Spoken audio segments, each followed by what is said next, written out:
Objectives देखे थे। आज हम देखते हैं beneficiaries and services.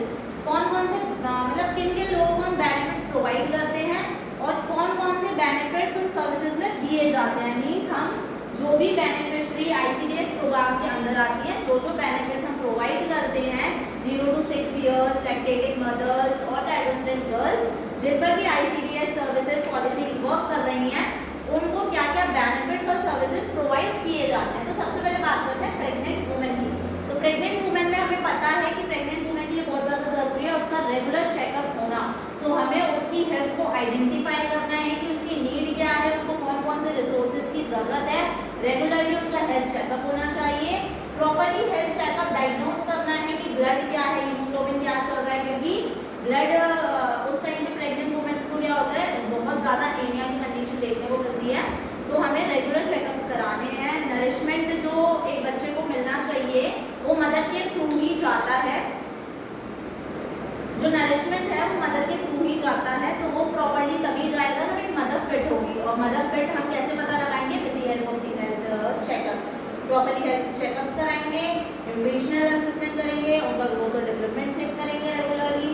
Then the supplementary nutrition. Supplementary को हम बोल सकते हैं एक तरीके से बोल सकते हैं कि एक्स्ट्रा, मतलब जो भी बोल सकते हैं एक एडिशनल न्यूट्रिशनल, जो भी एडिशनल न्यूट्रिशन होता है, मतलब उसके खाने में ऐसा एडिशनल न्यूट्रिशन इंक्लूड करना जो उसकी हेल्थ को और बच्चे की हेल्थ को बहुत ही ज़्यादा प्रमोट करे, हेल्थ को अच्छा बनाए। क्योंकि उस टाइम पे उसे क्या है, बहुत ही ज़्यादा आयरन रिच चीज़ें खानी चाहिए। तो वो सारी चीज़ें हम किसमें देते हैं? सब प्रेग्नेंट वुमेन्स को आईसीडीएस प्रोग्राम के अंदर हम supplementary nutrition health education provide करते हैं। Next immunization. प्रॉपरली वैक्सीनेशन होना चाहिए। Immunization programs regularly pregnant women को लगने चाहिए। जो टीटी होते हैं वो प्रॉपरली टाइम पीरियड में लगने चाहिए। उसके रिगार्डिंग भी हेल्थ एजुकेशन प्रोवाइड करनी है। नेक्स्ट आती है नर्सिंग मदर। नर्सिंग मदर होती है तो ब्रेस्ट फीड करानी होती है।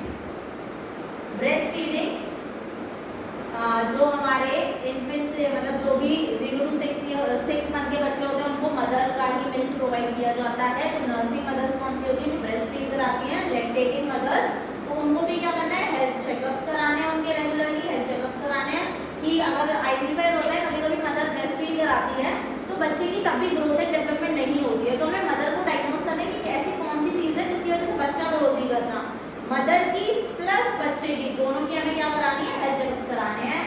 उन्हें भी क्या करना है? सप्लीमेंट्री न्यूट्रिशन देना है। अगर माँ अच्छे से खाना खाएगी तभी बच्चे को अच्छे से न्यूट्रिशन प्रोवाइड मिलेगा, अच्छे से न्यूट्रिशन। देन आफ्टर 6 मंथ हम बच्चे को एडिशनल फूड भी दे सकते हैं, एडिशनल फूड भी प्रोवाइड कर सकते हैं, एडिशनल न्यूट्रिशन भी दे सकते हैं। उसके रिगार्डिंग भी हेल्थ एजुकेशन प्रोवाइड करनी है।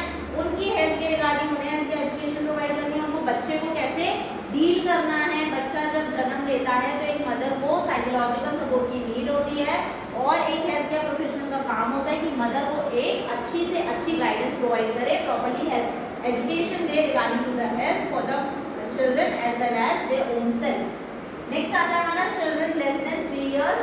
इसके अंदर बेनिफिशियरी हम किसको प्रोवाइड करेंगे? जो बच्चे 3 साल तक के हैं, लेस देन कम है 3 साल तक के, तो उन्हें भी क्या प्रोवाइड करेंगे? सप्लीमेंट्री न्यूट्रिशन प्रोवाइड करेंगे। उनका रेगुलर हेल्थ चेकअप्स कराएंगे।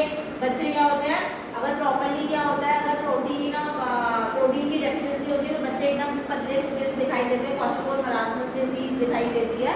तो वो सारी चीज़ें हमें कैसे आइडेंटिफाइड होती है? क्योंकि उनके कुछ साइन एंड सिम्टम्स होते हैं। तो अगर हम डायग्नोज करते हैं तो हमें पता चलता है कि प्रोटीन की डेफिशिएंसी है, फैट की डेफिशिएंसी है, कोई मेंटल इलनेस है, कोई जेनेटिकल प्रॉब्लम है। तो वो सारी चीज़ें क्या होती है तभी आइडेंटिफाई कर पाएंगे जब एक मदर से आप हेल्दी कम्युनिकेशन, थेरेपेटिक कम्युनिकेशन करेंगे तभी वो आइडेंटिफाई कर पाते हैं। नेक्स्ट हेल्थ चेकअप्स कराएंगे, रेगुलरली हेल्थ चेकअप्स, डायग्नोज। इम्यूनाइजेशंस कराएंगे। बच्चों के भी इम्यूनाइजेशंस होते हैं। जब बर्थ के टाइम पे बच्चों को बीसीजी वैक्सीनेशन लगता है, पोलियो वैक्सीन लगती है, तो वो सारी वैक्सीनेशन के रिगार्डिंग मदर को एज वेल एज चिल्ड्रन को दोनों को गाइडेंस प्रोवाइड करती है। अगर बच्चे को इम्यूनाइजेशन करेक्ट टाइम पे नहीं मिलता तो बहुत सारी डिसीज कंडीशन है वो कॉज हो सकती है। रेफरल सर्विसेज भी प्रोवाइड करेंगे। जिस आईसीडीएस के अंदर ऐसी सर्विसेज है, अगर वहाँ पर हम अच्छे से केयर प्रोवाइड नहीं कर पा रहे, उसको कुछ रेफरल सर्विस की ज़रूरत है, तो हम उसको अदर इंस्टीट्यूशनल केयर के लिए भेज सकते हैं और भी ज़्यादा एक स्पेसिफिक केयर जहाँ पर उन्हें प्रोवाइड हो वहाँ पर भी भेज सकते हैं, और वो हमारे किसके अंदर आएगा? रेफरल सर्विसेज के अंदर आएगा। नेक्स्ट आता है चिल्ड्रन 3 to 6 years बेनिफिट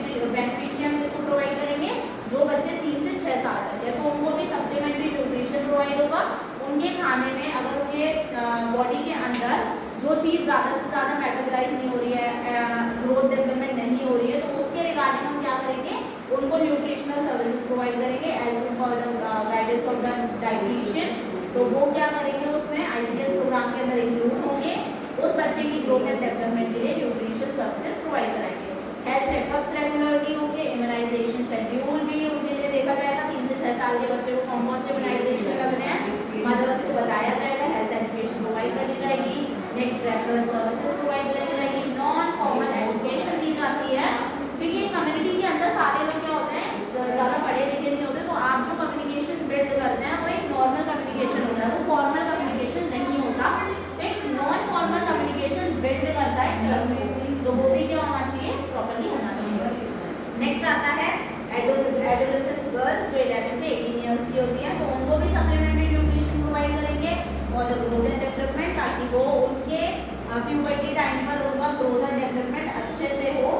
और उनको हेल्थ एजुकेशन प्रोवाइड करेंगे for the sanitation, hygiene maintenance, ये सारी चीज़ें हम एडोलेसेंट गर्ल्स को प्रोवाइड करते हैं। तो ये हमारे ICDS के बेनिफिशरीज और सर्विसेज। आज के लिए बस इतना ही। Thank you for watching.